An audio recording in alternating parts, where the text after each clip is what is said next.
कैसे हुआ था शिव की 5 नाग कन्याओं का जन्म। नमस्कार दोस्तों, राधे राधे, जय श्री कृष्णा। आप सभी का स्वागत है आपके अपने चैनल शुभ विचार पर। भारत में घर घर पूजे जाने वाले भगवान शिव और माता पार्वती के बारे में तो हर कोई जानता है, लेकिन क्या आपको पता है कि महादेव की 5 पुत्रियां भी थी।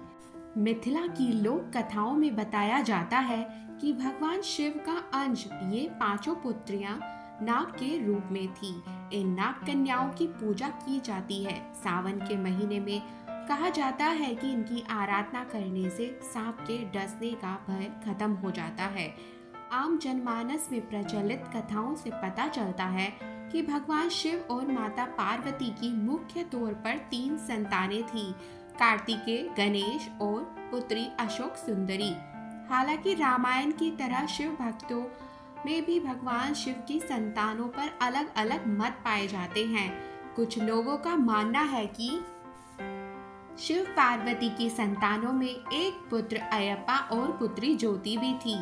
कुछ आस्थावान इस शिव परिवार में एक पुत्री मनसा का नाम भी जोड़ते हैं। सारी मान्यताओं को एक कर दिया जाए तो कहा जा सकता है कि शिव पार्वती के 3 पुत्र और 3 पुत्रियां थीं।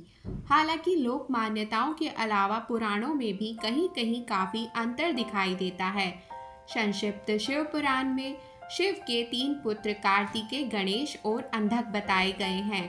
कुछ लोगों का विश्वास है कि भौम, खुजा और जलंधर भी भगवान शिव के पुत्र थे। दूसरी तरफ रामायण की ही तरह शिव परिवार पर कई लोक कथाएं भी प्रचलित हैं।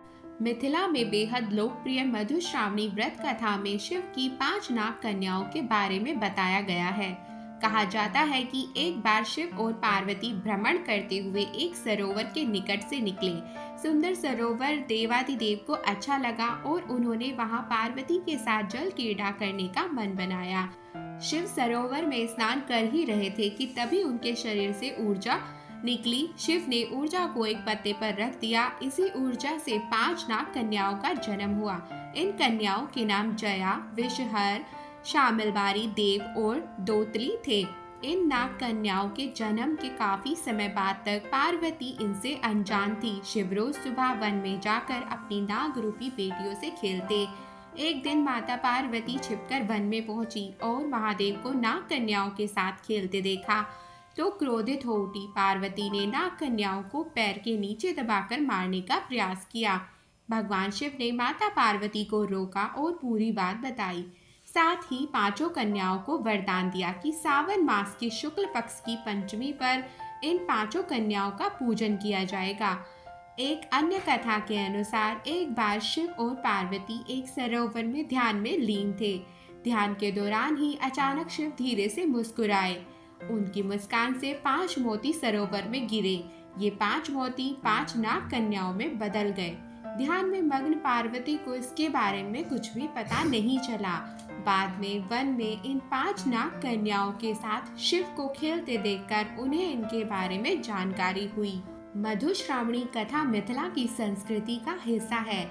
वहाँ इन नाग कन्याओं की प्रति लोगों के मन में पूरी आस्था है। मिथिला की एक दंत कथा के अनुसार एक नाग कन्या विषहर को मनसा देवी के नाम से भी जाना जाता है।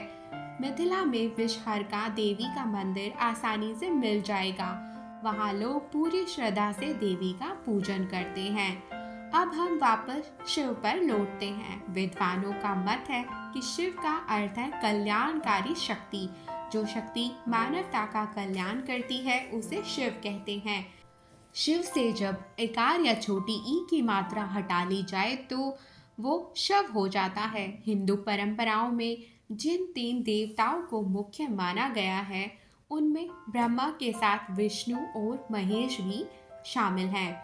महेश यानी शिव, शिव को ही संहार का देवता भी माना जाता है।